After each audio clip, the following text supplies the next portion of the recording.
Horas, salam reformanda Masiha Holongan.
Shalom, selamat pagi Amang Inang dan saudara-saudari yang terkasih dalam Yesus Kristus.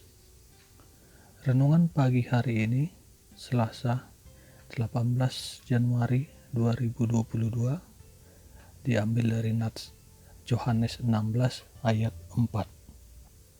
Sampai sekarang kamu belum meminta sesuatu pun dalam namaku. Mintalah, maka kamu akan menerima, supaya penuhlah sukacitamu. Murid-murid telah mengikuti Yesus dengan sangat dekat.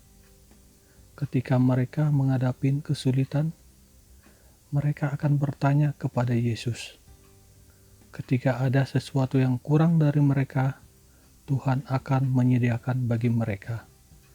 Yesus adalah guru dan pimpinan mereka. Jadi, ketika Tuhan hendak pergi dari tengah-tengah mereka, mereka merasa panik dan tersesat.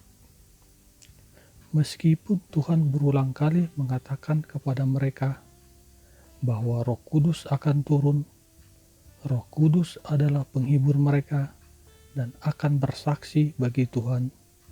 Roh Kudus akan membuat mereka mengingat semua yang Tuhan katakan kepada mereka, dan Roh Kudus akan membuktikannya. Dunia berada dalam kesalahan tentang dosa dan kebenaran dan penghakiman. Namun, mereka belum mengalami ini dan merasa sulit untuk memahami, dan hati mereka diliputin keraguan. Oleh karena itu, dalam ayat 13, Tuhan berkata, "Dan pada hari itu, kamu tidak akan menanyakan apa-apa kepadaku." Hari itu mengacu pada waktu ketika Yesus akan bangkit dari kematian, ketika Ia akan bertemu dengan mereka lagi, dan juga hari ketika Roh Kudus akan turun ke atas mereka. Ketika Roh Kudus akan masuk ke dalam hati mereka, Ia akan memimpin mereka ke dalam segala kebenaran.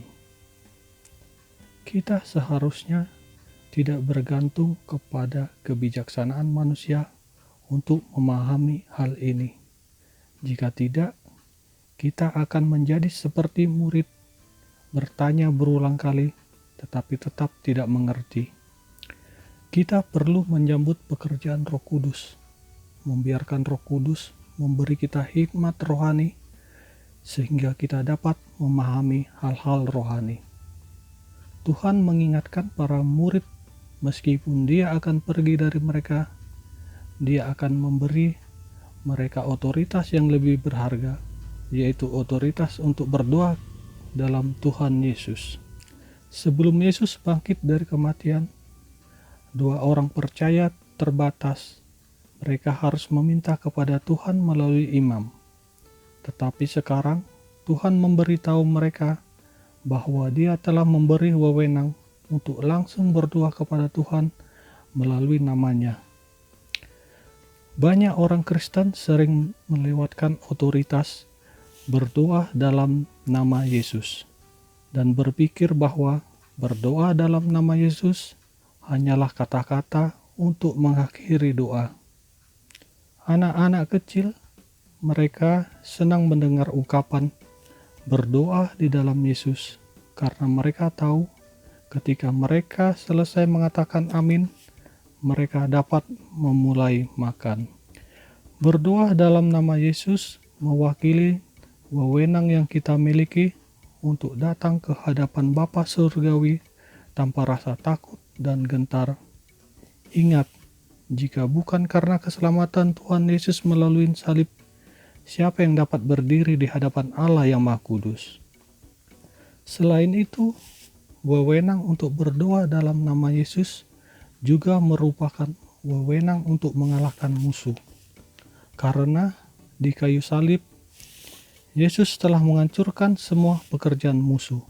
Oleh karena itu, kita dapat berdoa dalam nama Yesus untuk orang yang sakit, yang belum percaya, dan yang terluka hati dan jiwanya.